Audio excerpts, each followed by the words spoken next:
Et le chidouche, donc du lechem mina shamayim, du pain du ciel, alors que déjà ils avaient profité du pain de la terre, puisque chacun sait qu'ils ont mangé de la matzah, qu'il leur restait de Mitzrayim pendant 90 repas, autrement dit 30 jours, jusqu'à ce qu'ils arrivent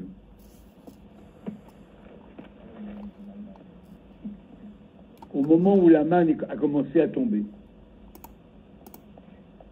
Ils ont mangé du lechem mina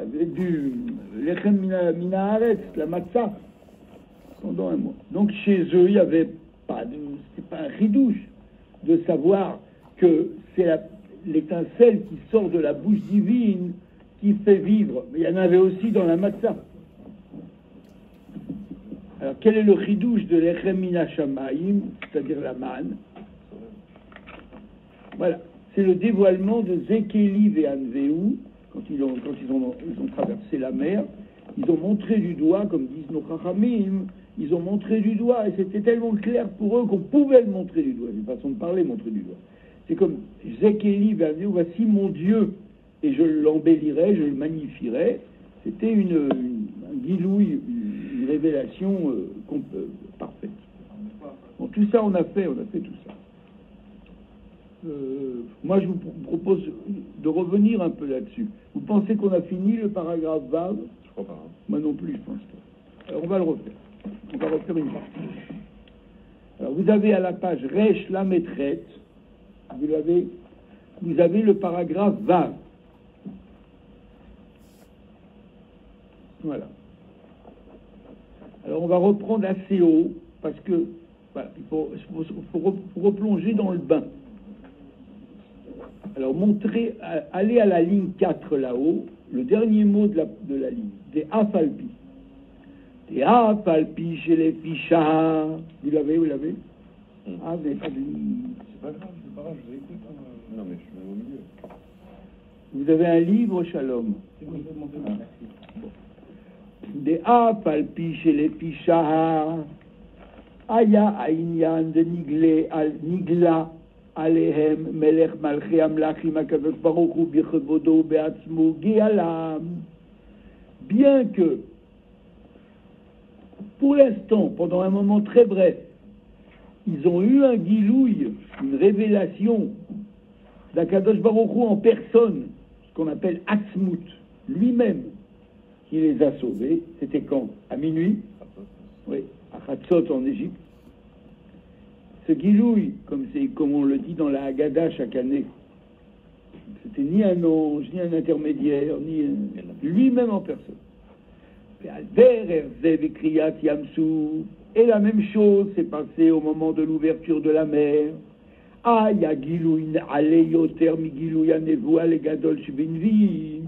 Comme nos maîtres le disent, la moindre servante a vu au plus, elle a vu plus que le verront plus tard les plus grands prophètes. Ils ont eu tous une grande révélation. Donc, pourquoi ils avaient besoin de savoir que c'est l'étincelle d'Hachem Sovev qui fait vivre le pain? Est-ce qu'ils ne savaient pas? Ils l'ont vu au moment de minuit de l'Égypte. Ils l'ont vu au moment où ils ont traversé la mer. Kol Makom. Malgré tout, Are Ayazer Rak les Ficha. Il faut savoir que tout ça, c'était provisoire. C'était instantané. C'était pas une situation qui s'est installée. Ça pouvait pas s'installer. Le monde n'était pas prêt. La matière du monde n'était pas prête. Donc il y a des fois des choses, des étincelles comme ça. Oui, un instant bref. Et après, ça peut pas s'installer dans la matière. Ça repart. Mais c'est vrai qu'ils ont vu. Comme quelqu'un qui comprend, il étudie la Torah et dans un éclair, il comprend quelque chose de formidable. Mais ça reste pas chez lui. Hop, c'est reparti. Mais c'est important, ça donne des forces.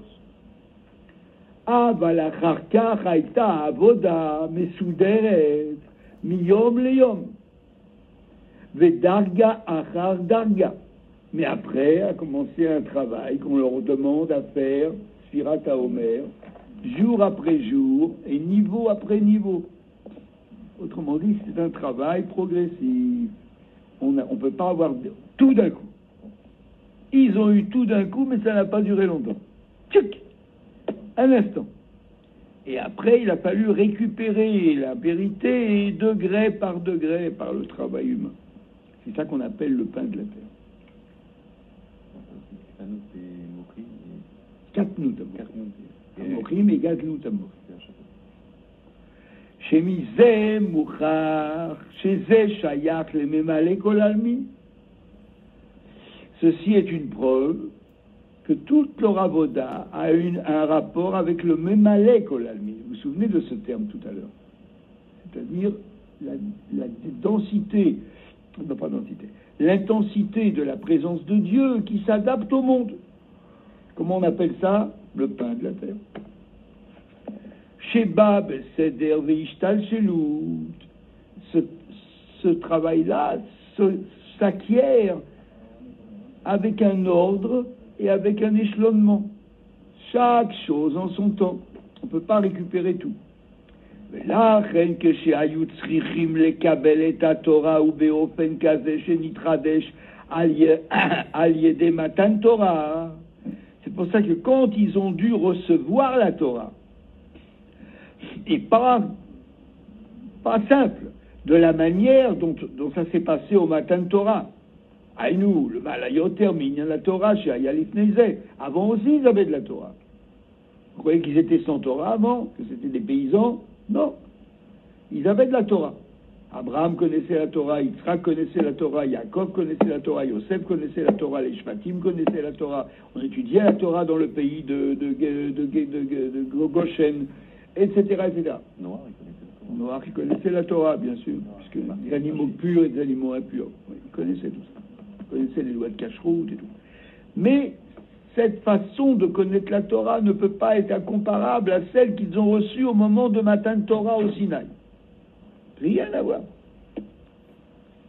De Kaim ou Kol Torah Kula Chelo Nitana, c'est connu des patriarches, comme je viens de le dire, qu'ils ont appliqué toute la Torah avant qu'elle ne fût donnée. Comme Abraham, par exemple, il a donné le Maaser, on a vu des preuves de ça. Yaakov, il connaissait les lois de Hérouv, on a appris tout ça. Chez Zé, où il y a la Torah que fiche Biprinat Alicha Davka, ça c'est une Torah qu'on acquiert en marchant. Qu'est-ce que ça veut dire marchant? En se déplaçant le long des niveaux. Progressif. De Ami Titinyana Alichaï Beligvul. En vérité, qu'est-ce que ça veut dire marcher? Ne jamais s'arrêter. Qu'est-ce que ça veut dire marcher? Qu'est-ce que c'est la dynamique de la Torah, la cinétique de la Torah? C'est sans fin. Quelqu'un qui est en train de marcher, il est attaché avec un Kadosh Baruch Hu, avec le Ein Sof.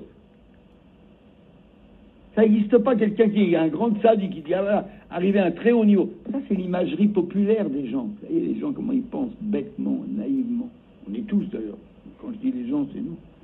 Grand tzaddik, il est proche d'Akadosh Baruch Hu. Qu'est-ce que tu racontes des bêtises? Qui c'est qui est proche d'Akadosh Baruch Hu? Ein Sof. Ein Sof, qui c'est qui est proche? Si tu es proche, ça veut dire que Dieu, il est limité. Quand est-ce qu'on est attaché avec Akadosh Baruch Hu, quel que soit le niveau, quand on marche? Quand on marche pas, quand on s'est arrêté et qu'on dit ça y est, j'ai compris, je suis content, je suis dans les délices, je comprends la Torah, je nage. Tu nages dans tes bêtises. Vous comprenez? Il faut marcher. Celui qui marche, il sort constamment de son inertie. Donc il est tout. Se remettre en question. Il se remet en question. Donc ça veut dire que constamment il est lié avec Ein Sof. Parce que Ein Sof, c'est ça. Hein? Nous. On pense au début qu'il arrive, il est très, très élevé, puis à la fin, il se rend compte qu'il faut reprendre le début. Bravo. Très bon. Bravo.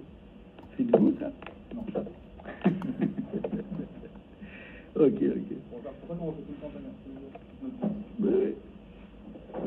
Il faut constamment marcher. Donc tout ce qu'ils ont fait avant, c'était bien, c'était comme ça. Ad beofen de ein aroch. au point qu'il faut avancer, mais d'une autre façon que celle qu'on a l'habitude d'avoir. C'est quand on a l'habitude d'avancer dans le monde actuel, on avance un degré après l'autre, mais le degré supérieur auquel on accède a toujours un rapport avec le degré inférieur. Donc c'est pas une vraie avance. On appelle ça immobile. Tu as beau bouger, moi je te regarde immobile. Pourquoi il parle comme ça à la créature? Comme un caissier de la Banque de France, il n'arrête pas de compter des liasses de billets, est-ce qu'il est riche? Non, c'est les billets pour les autres. Hein? Il bouge, il y a beaucoup de mouvements, mais c'est rien du tout, il n'est pas plus riche d'un centime. Comme un électron, c'est toujours sur la même trajectoire. Toujours sur la même trajectoire. Alors quand est-ce que les malachim, les anges, vous croyez qu'ils connaissent rien?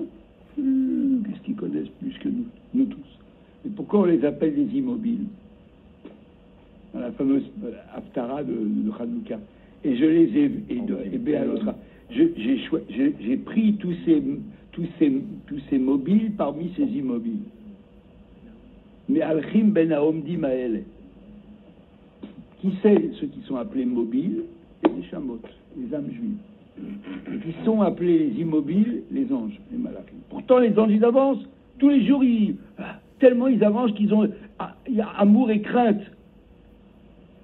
Seulement, on les appelle immobiles parce qu'ils avancent sur le même palier, toujours sur le niveau supérieur auquel ils accèdent a toujours un rapport avec le niveau inférieur. Alors que nous, avec le rabbi, il dit qu'il faut avancer, c'est Be'einaor.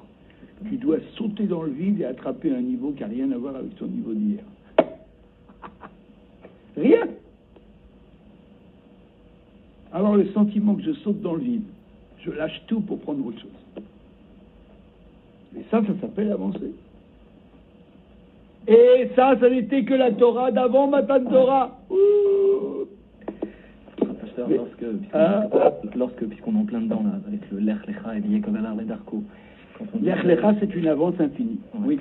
Lorsqu'arrive, on est après Tishri, qu'on scande cette fameuse coutume dans les vieilles synagogues de dire Yaakov Alar et Darko. C'est-à-dire, est-ce que ça veut dire qu'il y a un moment où on était statique, que Dieu préserve? Quand il reprend son chemin, c'est-à-dire que quoi, il s'est arrêté pendant un moment? Bien sûr. Quand il était dans la Tzilout, dans les fêtes de Tishri, il n'avait pas besoin de bouger. C'est nécessaire. Voilà, donc il y a des moments où on a besoin de marquer des haltes. Oui, ouais, d'accord. C'est une œuvre là-haut. Oui, j'entends bien. Dans le plan. Oui, exactement, pour l'année.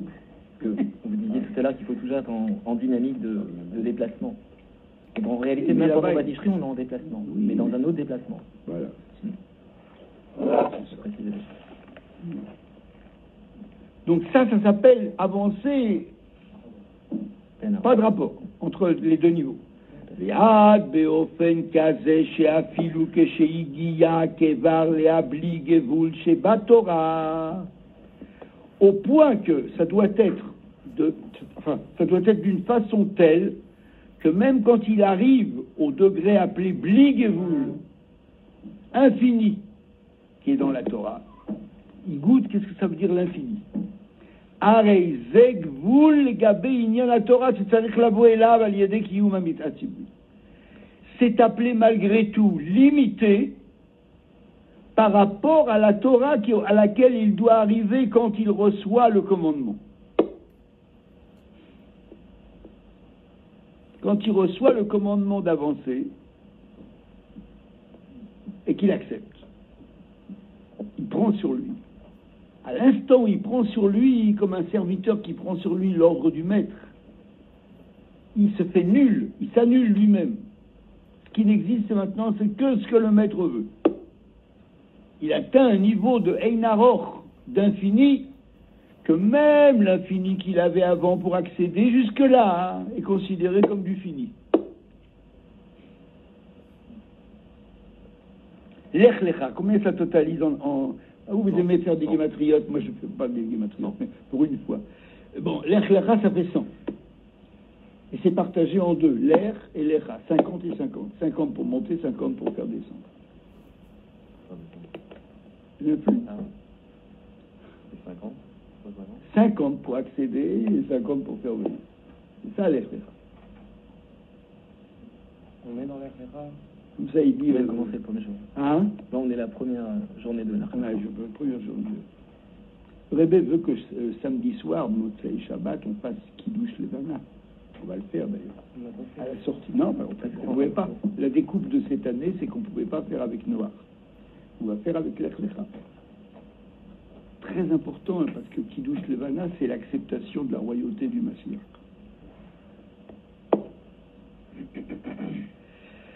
Ok. Donc, Sheu Gam Netinat Koach, au moment où on lui donne l'ordre et lui la reçoit, c'est en même temps il reçoit et l'ordre et la force pour l'accomplir. Il y en a qui disent ouais, je vais me plier pour recevoir l'ordre et si je peux pas, tu peux. À l'instant où Akadosh Baruch Hu, il te donne l'ordre, il te donne en même temps la force pour l'accomplir. Des Ma'alin Bakodesh. Ça s'appelle monter dans le Kodesh. In ke Akdam alazeh.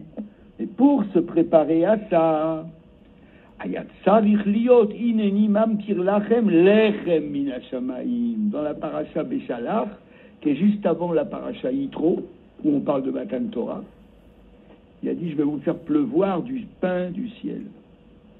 Avec le pain du ciel, vous allez avoir le koach, la force d'accéder à Matan Torah. Chez le mal, parce que ce pain du ciel est supérieur au Memalekol Almin. Malekol Almin, c'était toute la avoda qu'on avait avant pour monter de bas en haut. Et maintenant, je vais vous faire pleuvoir du pain qui vient directement d'en haut. Ça va vous donner une force infinie.